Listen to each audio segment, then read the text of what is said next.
Gledaš ovo, motiku, gledaš. Gledam i ja. Pa se sjećam kako je nekad bilo kad je seljak radio kogod rob.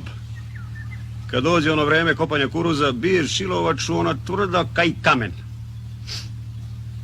Od svanuća pa do večeri kopaš za 2-3 kila brašna.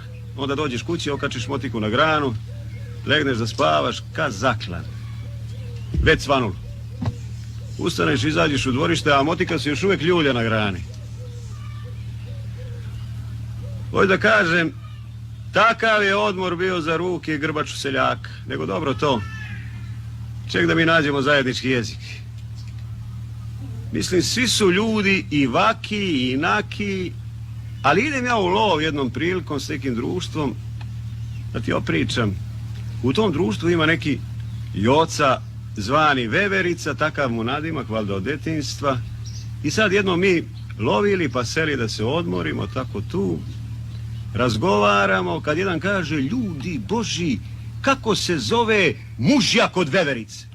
Te nije ovako, te nije onako, a ja odvalim, pa reko, Joca, on je Veveričin. A Joca bio tu u društvu, pa se jako naljutio na mene. Poslije kad smo prolazili džadom, ja platim po vlašu piva za celo društvo, te se pomirimo i tako, samo još uvijek ga zovemo Veverica. Joca Veverica.